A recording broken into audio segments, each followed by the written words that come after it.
And this time we are recording. Good morning. It is Saturday, November 4th at 6:51 a.m. And as you can tell, the sun is not even close to rising yet. I guess I was a little bit overzealous in my planning this morning of when to get out. I've come to a new place entirely because, well, the last time we went out, the park was closed. But I had a thought and a plan for this week.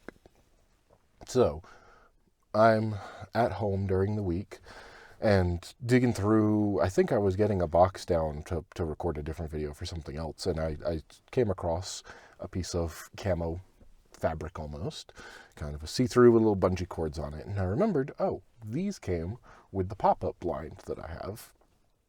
It's like a little tent. I got it a couple years ago. It's been useful, but I haven't used it in a while.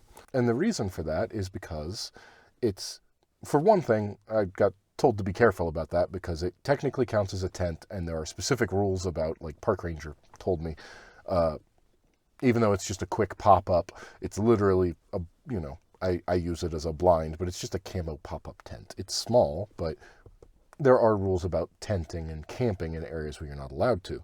It's kind of cumbersome to carry back and forth. It's extra stuff. It requires me to find a location that I can kind of, like, realistically what I used to do. The most use I got out of it was when I was in Wyoming, and I could park at the park that was right now, like the trail would go one way and a little trail would go another, and I'd go sit by the water on a trail that no one uses. And then, because it's not the main trail and it's not paved, I'd sit there and watch the wildlife at the water. And so, yeah, it's also not, it's super obvious. But anyway, the point is I haven't used it in a while. I saw those pieces of material, which are covers. Like, once you open up the blind, you zip open the window, the window, and then you can use those to help cover up the spots that you're not looking through. And it reminded me that I haven't used that in a while. And it reminded me of something I looked up when I started. One of the things when I was doing a lot of research when I started, and I mean started like 5 or 6 years ago, when I started going out and looking for wildlife and started reading on tips of how to see more wildlife, which is to conceal yourself and not disturb their environment. And I started looking up essentially a ghillie suit, which is more of a military term, but it's, camouflage, right? It's a suit you wear that helps you blend in with the environment. They're really expensive, and even, like, I remember looking up and going, oh, this would be cool, and they make ones very specific for photography that have holes for cameras and the extra material. It's not skin tight, but, the stuff to drape over you and a hole to put a camera lens through. And someone else is here, of course. So I looked them up, but they're like $120. Very expensive. Oh, no, they're going on the other road. Very expensive, not something that I can afford. And I went, well, maybe in the future, that would be cool. It'd be a while, but maybe one day. And then seeing that piece of material this week reminded me, what if I just make my own? So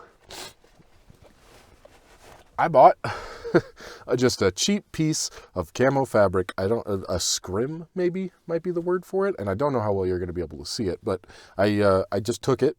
I draped it over myself, and I kind of marked where it would be, where I assume it wasn't much. It was like $15, and then I spent a couple extra dollars to get camo tape to really try to camouflage everything. And so I could tape around. I cut a hole for my lens and everything, and then taped the edges of it so that, because I don't really have a good way to hem it, and it's not a hemmable material. And then I'll just drape it over myself. So I planned that. And this stuff, I order it on like Tuesday, and it came in last night at like 8:30. So I didn't have a whole lot of time to plan for it or anything. But by that point, I'd thought about it and realized what I was trying to do. What I want to do, what it will really be good for, is when I go out and find a place and sit down with the video aspect. And that's why I cut the hole a little bit larger, so it would fit the lens and the mic that goes under it without the mic rubbing on the fabric.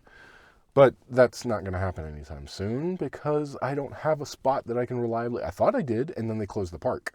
So it really benefits. I've noticed it's a lot better to go to a location fresh and do walk around photography and look around and things. But I still put it in my bag. It'll work with whatever. So if I find a spot while I'm walking this trail that I go, oh, I could just sit here and watch the wild. Maybe there's a creek, maybe, something. I see a spot and I go, this will be a good place to sit and enjoy the nature and watch the wildlife from here. Then I'll throw it on. I can just put it weighs almost nothing. It's not a huge pop-up tent. It's just a piece of fabric that I'll put in my bag and carry with me forever now, and be able to just hunker down and blend in and hopefully see some wildlife. So I'm not sure why it took me years to remember that idea and then think of it and realize that I could make my own kind of cheap version right quick, but it did, and that's what we have. I was going to come out and do video today, and then I realized I don't have a spot to do it, and it's not a good idea to come to a spot come to a place fresh, and then the stress of like early morning, sun is rising, find a spot, get hunkered down. It's much easier if you know the location already, and then make the decision to come back and know where you're going to go and sit and watch. It's a shame that park closed. But just for the foreseeable, just for a couple months while they're working on stuff. Anyway, I still have probably a good 20-30 minutes before the sun starts to rise, and I pack up and, I load up and head out there, so I'm just going to sit here. Probably roll down the window and listen, because I don't know if there's water nearby, maybe, and if not, maybe it's just the wind blowing through the trees. But I opened the door for a minute when I pulled up and listened. I might stick the GoPro on and do the walking around today while I'm looking for the stuff. Alrighty, that is what we're gonna do. Evidently where I parked, it's just a little walk around area next to the water, and the actual trail is across and down the road. So, going for a little bit of a walk. And nobody coming. Cool.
let's talk about what we see. Talk about the birds and the bee. No. All right. That was a time. I did see some wildlife, saw some birds. It was pretty cool. So the little area here where I've parked, turns out, there is a bit more to it than I originally thought when I got here, when the sun rose. But it is right next to a water source. There's a creek, pretty fast flowing, pretty big. But I walked around it a minute this morning and then went, all right, I guess I got to go to the trail. And the trail is a walk up the road. I said that. And then the trail is through some plains, then a forested area, then back to plains, and you get up on top of things and you can see out. Really cool, really neat trail. Not so much wildlife, not the most I've ever seen, but definitely got some. Towards the end, right before I was ready to turn back, I think it was about 1.5 miles that I did there, and then 1.5 miles back. So definitely tired. Took me about 3+ hours to meander. That's what I do. I just meander and look for wildlife, and then came back and walked a bit more alongside the water to see just how far back it goes. It's not bad. I could probably conceivably come back and set up in my blind next to the water. I don't think I would see that much. I did see some chickadees right here towards that. I mean, it's already past 10 at this point, so sunlight's very harsh, but I definitely saw that, and I can see them flying throughout the trees right in front of me on the other side of the bank. But what I did see for sure was the dark-eyed junco, which is one that I've seen. First time I saw it was in Wyoming, and it was up on top of the mountain that I would go, and I only saw it for a split second, and it was sitting on top of a fence, which is fine. It's not the most ideal as far as the nature goes, because that's kind of a man-made thing. So I strive to find it in its environment, and that's what we saw. We saw many small ones today, but a whole flock of little ones that kind of I followed along as they were off to the side, and I think I got some decent pictures there. And then definitely saw Steller's jay, and maybe something else. Maybe a Clark's nutcracker. But that probably is it. I'm sure you're seeing the photos, and footage from where I was walking was very pretty. It's a nice walk, and the weather was nice, so I'm glad I did it. I'm glad I got out this weekend, because I'm definitely taking next weekend off, but yeah. Fun time. Not quite what I'm looking for. Still on the search for the perfect kind of hunker down spot to see wildlife. It's really tough to find something like that. The water source makes it easier, but water source usually has people fishing, so less wildlife. And not water source that's big, they don't come very close. Even if I blind up, I have a feeling they're going to be like, there's something there. There's a guy sitting there with a camo thing over him. The birds, I mean. Either way, we'll keep exploring, keep trying to find some good places to come back and do video, because that is my goal more so than the photos. The photos are nice, and it's good to do, and it's definitely exercise to get out and hike a mountain like that. I don't know if that was quite hiking a mountain, because it was mostly a flat trail, a couple of hills. But the video is what I'm striving for, and I'm still trying to find some spots for that.